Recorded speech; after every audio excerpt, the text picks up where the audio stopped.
ভিডিঅ'টো চাই তেতিয়াহ'লে আপোনালোকে আচলতে অনলাইনত আপোনালোকে কেনেকৈ তীৰ কাটিব পাৰে তো সেইখিনি কথা আপোনালোকে বুজি পাব আৰু দেখিবলৈ পাব আপোনালোকে কেনেকৈ অনলাইনত তীৰ কাটে আৰু যদি আপোনালোকে অনলাইনত তীৰ কাটিব খোজে তেতিয়াহ'লে আপোনালোকে এই ভিডিঅ'টো সম্পূৰ্ণ ভিডিঅ'টো চাই থাকিব তো তেতিয়াহ'লে আপোনালোকে অনলাইনত তীৰ কাটিব পাৰিব।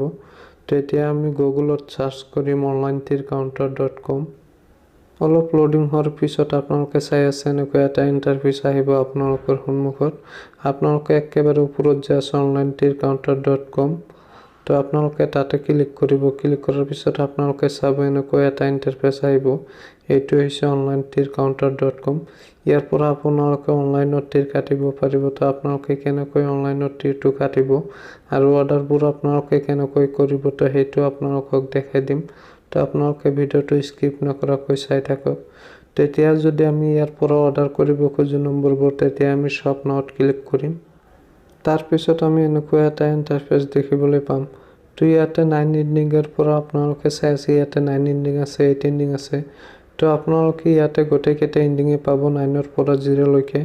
তো আপোনালোকে যদি ইণ্ডিং কেইটা চাব খোজে তেতিয়াহ'লে আপোনালোকে স্ক্ৰল কৰি নিচফালে যাব। তাৰপিছত আপোনালোকে গোটেই নম্বৰ কেইটা দেখিবলৈ পাব স্ক্ৰল কৰি নিচফালে গ'লে।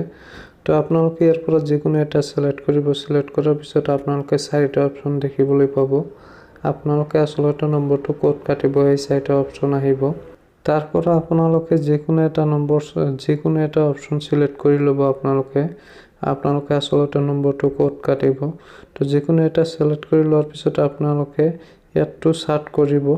ইয়াতটো সাৰ্চ কৰাৰ পিছত আপোনালোকে চাব ওপৰত ৰাইট সাইডত আপোনালোকে এটা চাব তাতে আপোনালোকে ক্লিক কৰি আপোনালোকে এনেকুৱা এটা ইণ্টাৰফেচ দেখিবলৈ পাব। মানে ইয়াতে আপোনালোকে অৰ্ডাৰবোৰ আপোনালোকে প্লিজ অৰ্ডাৰত তেতিয়া ক্লিক কৰিব লাগিব। তেতিয়াহ'লেহে আপোনাৰ অৰ্ডাৰটো হ'ব। তেতিয়া আমি প্লিজ অৰ্ডাৰত ক্লিক কৰিম। তাৰপিছত আমি ইয়াৰ পৰা আমি পে' কৰিব লাগিব।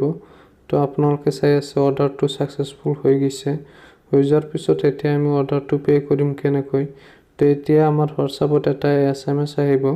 তো আপোনালোকে আপোনাৰ হোৱাটছআপ নম্বৰটো এতিয়া কনফাৰ্ম কৰি ল'ব।